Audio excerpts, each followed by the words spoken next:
always wanted to be. And he was just, and we were really blessed that he got stationed here at Fort Bragg. And Eric was in the Air Force. He's retired. So, but at the time, Eric worked ring ramp, which is where all the planes come in and the soldiers load up. Okay.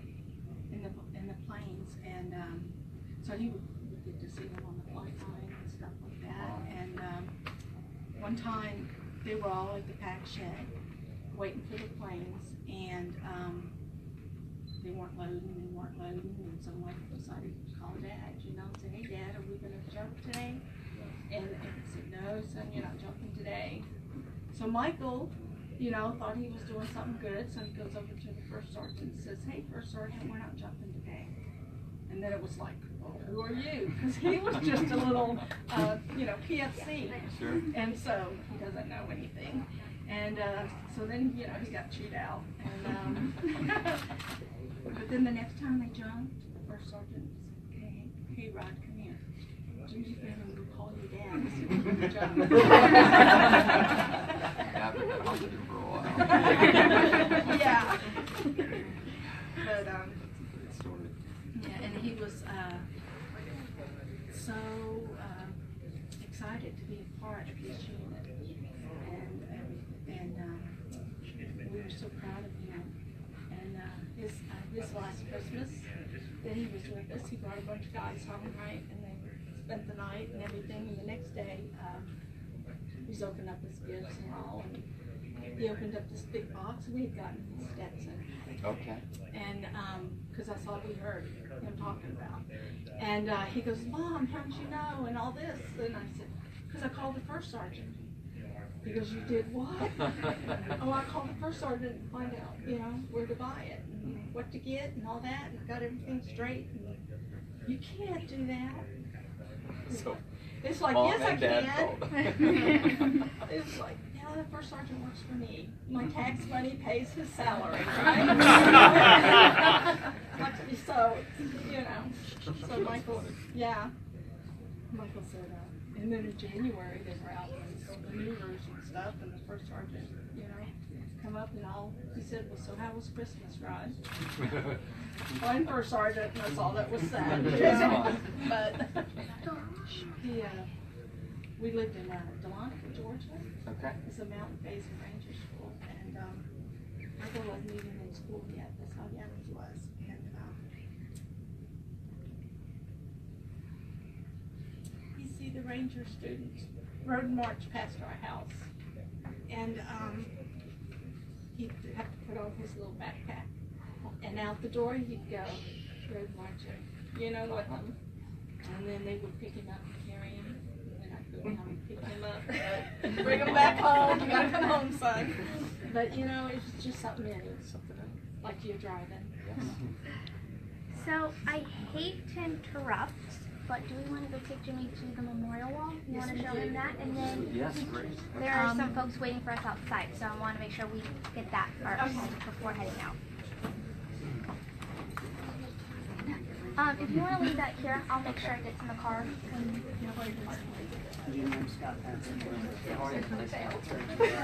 Thank you. Thanks for having us. Let us all help. Yeah, show you this memorial wall. Very special. Cool. I'll get it. Absolutely. You can follow him. Give him 5 minutes. He wants you. Oh, you think he's trying to hold your hand? He just wanted 5. You can hold his hand if you want. Go ahead. Be careful with the choke kick.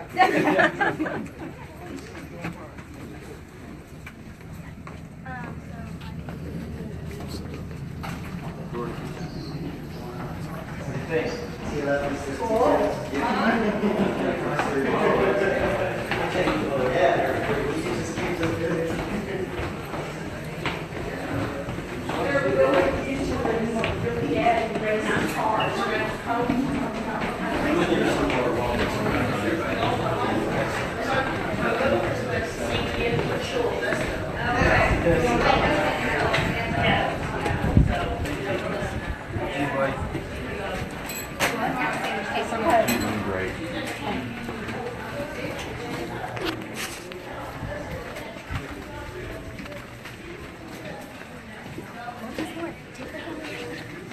This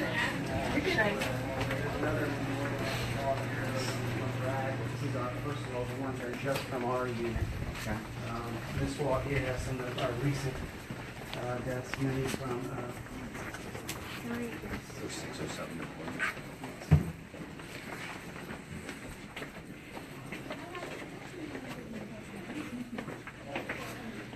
So these 9 were all killed in the same incident as Michael. There's a couple of these he got attacked on the patrol base. There was nothing killed altogether. Sergeant Cole from Louisiana was my team leader, killed in June 6. Sergeant Durant, 4 languages, now the Army of Brown University.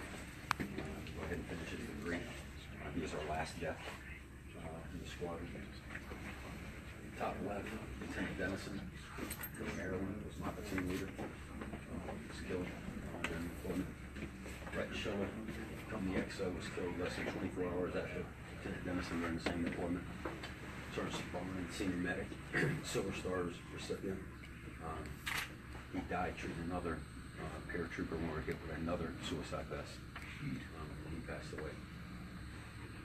Sergeant Swagger, Diaz, and White were all killed in another suicide vest attack on the same day. And Captain Grassbot, Rolio, those 3 were killed. And Hoover, those 4 were killed in another attack, or deep buried IED. They were all together, and they passed away. One individual lived, Bobby Hairline, and now he's a comedian. He's burned over 90% of his body, and he's a comedian. Probably the most resilient individual I've ever met in my life to come through that and have the sense of humor that he has. Dresses up like Freddy Krueger at Halloween. You can't get much more funnier than that.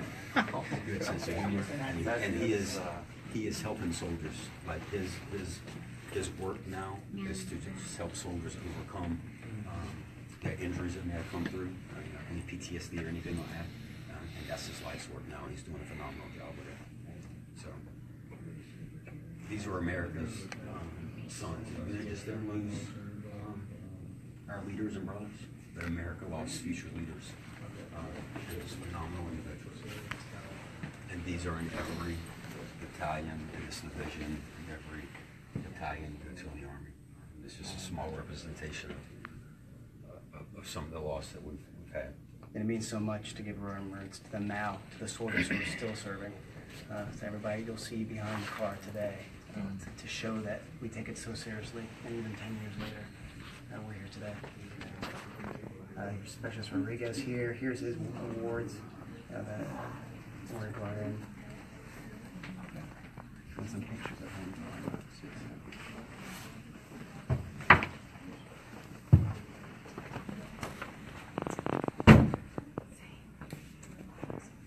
Yeah, that's all the kid photos. Always wanted to be a little soldier, right? And he would have on his jawbone, so they would do a little surgery, and they wrapped it in pink. And of course, my Rambo. But he always had a smile.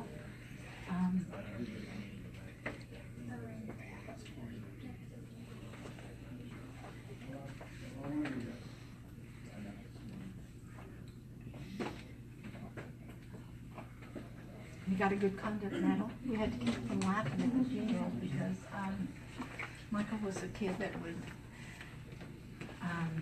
there'd be a party and there'd be a beer being passed around and it'd come to him and he never even got any because it was empty and the cops made a bust and you know what I mean? The can wasn't that was our Michael. Gotcha.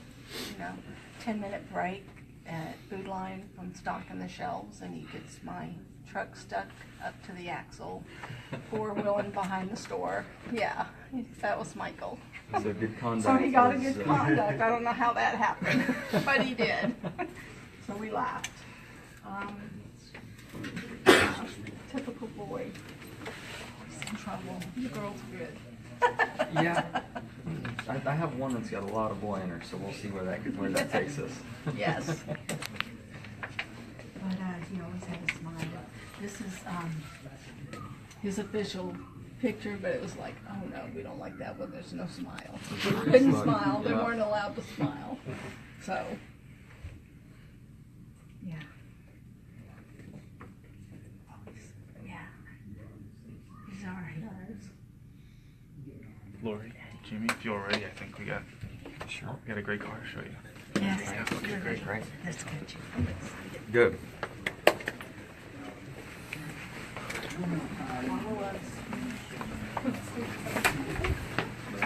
So if I can have Jimmie and Lori, if you guys can stay put, if I can have all the friends and family come with me, Joe Berger will be directing you where to stand. So is that okay? George in the back. Yes. He'll be with Sergeant Cobb. Yep. Yeah, just Yep. Yeah, no problem. So yeah, so friends and family can come with me. You guys just stay put for a second. Love you too.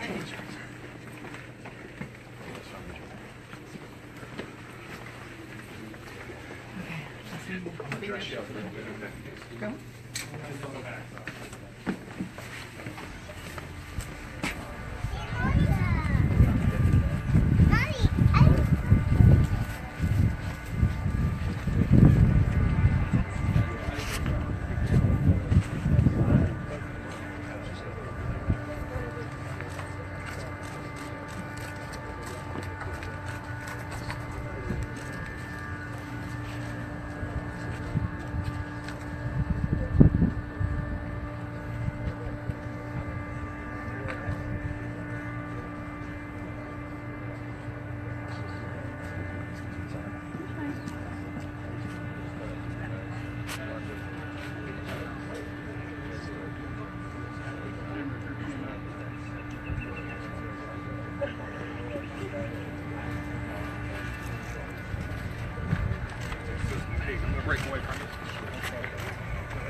Ladies and gentlemen, welcome to the headquarters of 573 Cavalry Squadron.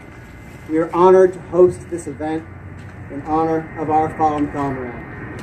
Specialist Michael Rodriguez was a cavalry paratrooper with Bandit Troop. On 23 April 2007 in Iraq, he was killed when a vehicle-borne IED exploded. We proudly bear the weight of his memory and the 8 others who left us that day. And we strive to live our lives in a way that brings honor to the unit and to their memory. Today, 10 years later, we are humbled to witness Lowe's, Jimmie Johnson, and NASCAR honor Specialist Rodriguez's life with his name emblazoned on a vehicle for hundreds of thousands of fans to see. His mother, Lori, is truly a beacon of light. As the director of the Fort Bragg Fisher House, she routinely comforts families as they undergo care at the Womack Hospital right here on Fort Bragg. She and her husband, Eric, are true patriots, not only because of their service they have rendered to their nation, because of the service they render every day as they provide care and comfort to those who are still living with the injuries they sustained on the battlefield. Mr. Johnson, on behalf of the paratroopers you see beside you today, thank you for spearheading this effort and lending your fame to highlight the memory of this great paratrooper. And now I'd like to introduce the voice of NASCAR, Doug Rice.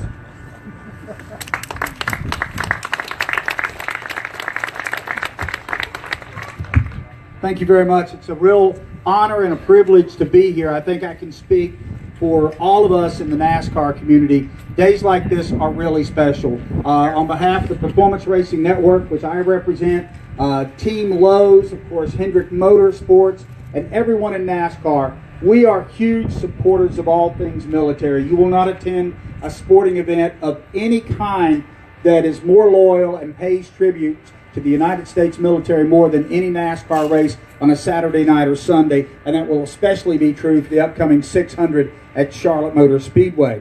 As already mentioned, Jimmie Johnson, just a quick bio, as if he needs more introduction. The superlatives go on quite forever. 7-time NASCAR champion, driver of the number 48 Lowe's Chevrolet at Charlotte Motor Speedway, where he will be racing the next 2 weekends. He has an impressive total, second to none at that racetrack. So there's a good chance this car might indeed be pulling into victory lane here a couple of times over the next week. It is now my pleasure to introduce the driver of the number 48 Lowe's Chevy today, Jimmie Johnson. Come on up, Jimmie.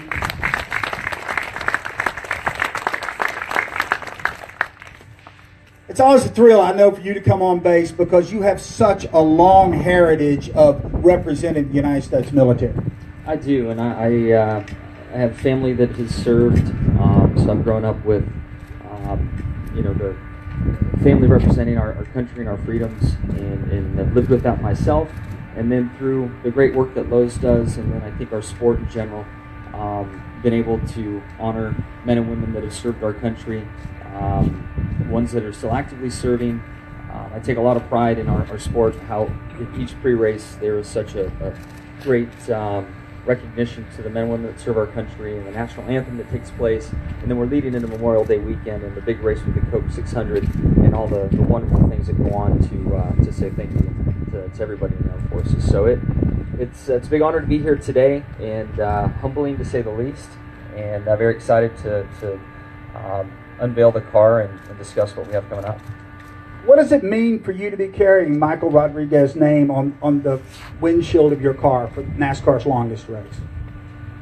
As the days went by and we're building up to today and what's taking place in the last 15 or 20 minutes, it's been a huge honor. And then to meet his family and everybody here that he worked with and knew him so well, and to hear stories about Michael and to get to know him a bit through these stories, it's gone to the deepest level, and I'm just truly honored to carry his name on the race car, and honored to put a smile on his family's face, and look forward to hopefully taking him to victory lane. And this is not new territory. It's new that you have Michael's name, but this has been a long-running tradition for Jimmie Johnson and for Lowe's and Hendrick Motorsports to pay tribute on Memorial Day weekend. It really has been. Lowe's does so many things within every community, and then also for our armed forces. That I've been involved with USO projects and packing backpacks for them to take overseas, to just a variety of programs. And the list goes on and on. I'm thankful to race in a sport that pays such honor to our armed forces, and to drive for a race team with Hendrick Motorsports and have such an amazing sponsor in Lowe's that really care and all three give back. One racing question. You've won the 600 4 occasions. Can you make it 5? Can you take Michael's name back to victory lane and make Lori Sutherland the happiest person on the planet? I feel very, very confident about it. We've had a tremendous start to the season, very fast race cars. Last weekend in Kansas, they told me I had 96 competitive passes. Unfortunately, it wasn't the one for the win at the end. I was crashed out with the final restart, but our cars are fast, and we will be highly motivated on Memorial Day weekend. Go get him. We'd like to see Michael's name in victory lane. Jimmie Johnson, 7-time NASCAR champion. And an all-around pretty good guy. All right, we've heard a lot about Lori, and I got to meet her a little bit ago, and Jimmy and her were back in the green room a moment ago telling stories. So let's go ahead and bring up Lori Sutherland, Michael's mom. Come on up, Lori. I've been looking forward to this all day long, by the way. Come on up here. How you doing? Everything good? Everything is awesome. Now, you and Jimmie Johnson now best buddies? We are. So what does this mean to you that your son's name is going to be emblazoned on the front of NASCAR's most successful car over the last decade?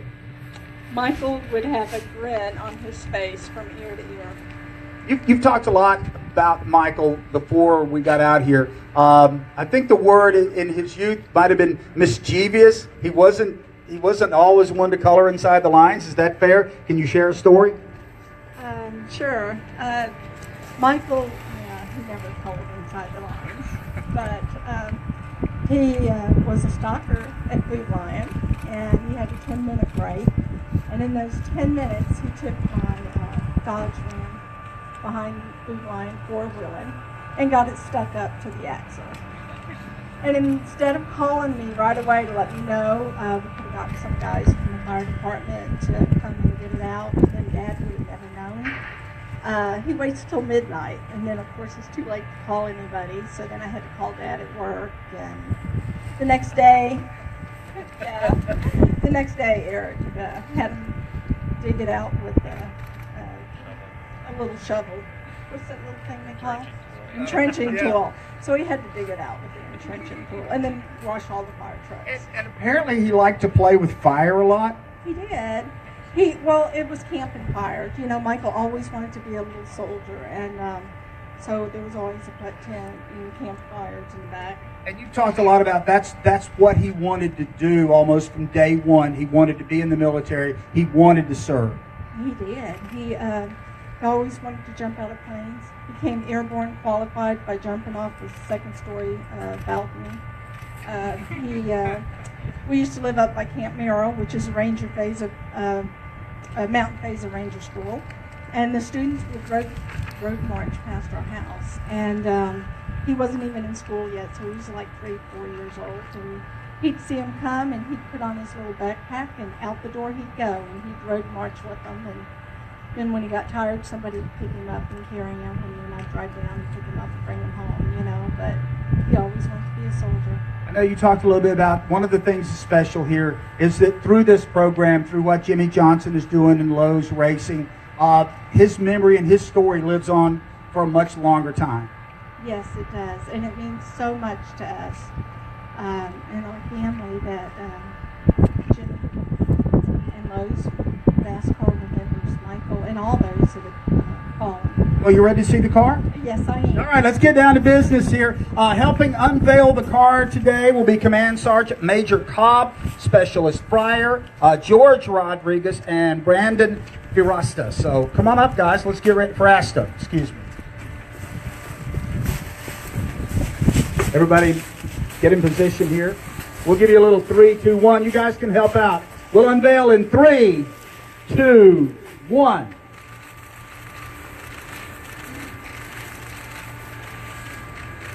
It's okay to applaud, folks.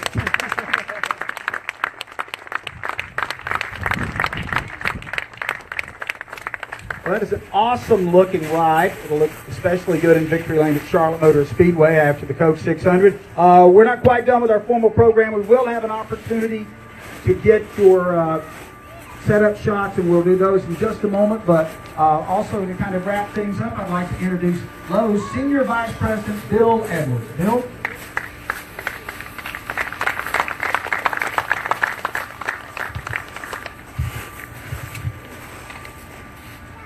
Lowe's was founded on the heels of World War II by veteran Carl Buckland. Lowe's has a long supporting history of supporting the military by offering jobs after military service ends, differential pay for employees called active duty, and benefits for them and their families. Today, more than 10,000 veterans and members of the Guard and Reserve work Lowe's. This summer, we are honored to have you and your family here today. And on behalf of Lowe's and our 285,000 employees, I'm proud to present a check for $10,000 to the Fisher House Foundation to be used here in Fort Bragg in memory of your son, Special Michael Rodriguez.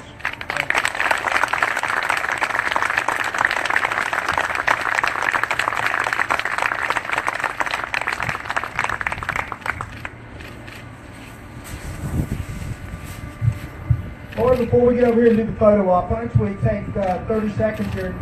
You let everybody know what the mission of the Fisher House is here at Fort Bragg. The mission of the home is to care for families while their loved ones are receiving medical care. The Fisher House here at Fort Bragg has been here 24 years, and last year we served 353 families, and we gave them 2,003 bed nights. You know, we never knew that the Fisher House was here until Michael died. And then my mom and my cousin stayed at the Fisher House when they came for Michael's memorial service. And that's how we found out about the Fisher House. And I am so blessed that I get to manage the house and be a mother to all the soldiers that come in. And I don't care how old you are, you still somebody's child. And just one side of one. Very much, Lord. Thank you very much, too. That's a great gift from Lowe's. All right, Jimmie, Roy, all of the major principals, I think we're ready to pose you guys for a couple of photos here in front of the